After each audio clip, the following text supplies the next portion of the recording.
Every year, our fields will reveal nuances that are particular to the growing season that fly in the face of conventional wisdom. We as agronomists, we as growers just have to be wise enough to throw out what we know as conventional wisdom and be willing to accept some of the things that are happening out in our fields for what they are. The realities of the current year and the current conditions that are leading to some things that fly in the face of conventional wisdom. The climate that we've had this year with warm and cold and wet and dry has certainly made this year as interesting as any that I've seen in my 20 years of being an agronomist.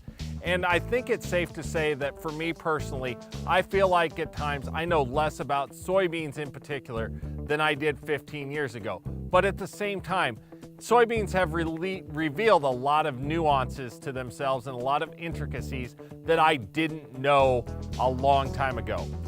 I'm Keith Byerly, Precision Ag Manager at Central Valley Ag, and this is your agronomy focus video that corresponds with my article on the CVA blog site. So when it comes to these soybeans this year, we're seeing some very interesting things happen that make sense when you understand the growth patterns and the root patterns that come with soybeans. These soybeans typically, about the time that they grow from the V1 to the V6 stage, will root down from a depth of about 4 inches to a depth of 30 to 40 inches during that time frame. And then they enter what we call the rapid growth stage for root development, and from that V6 time frame into the early reproductive stages, they add mass to their root structure. That's why it's a complex question for me when a new grower to the Aqua Systems platform asks me, should I put my moisture probe on corn or beans in that first year? Corn offers us a lot more opportunities and a lot more touches to manage what's happening out in our fields and to take action and feel like that moisture probe is bringing more immediate value to our farm.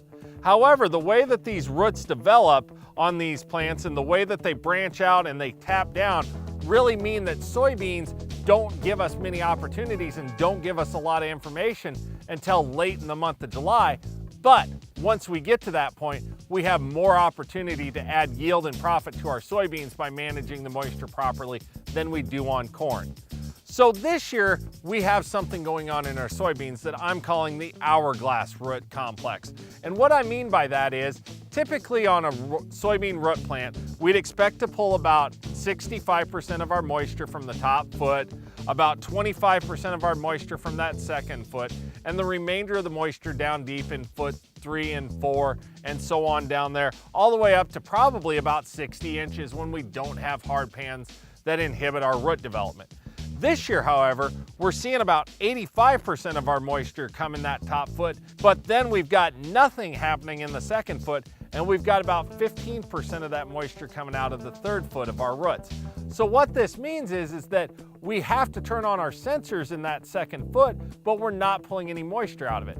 So that means that we have to manage our soybeans differently than we do most years when it comes to our moisture probe.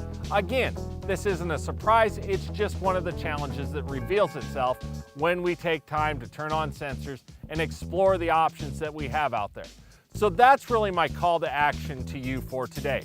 I want you to engage your ACS regional manager. I want you to engage your trusted advisor and ask them what's happening with the roots locally on your soybeans and on the corn and the different varieties and the different hybrids that you see in your area. Because these intricacies are not widespread. They might be hybrid specific, they might be climate specific. These things might go away by the 15th of August. We may have to manage these the remainder of the year, but there's no question that for the next couple of weeks or the next couple of months, these sorts of things will dominate the management decisions that we have to make around irrigation. So be mindful of these challenges that come up and think about how these new challenges can lead to you learning more about the crops that you grow every year and lead you to manage more successfully for better profits and better yields this fall.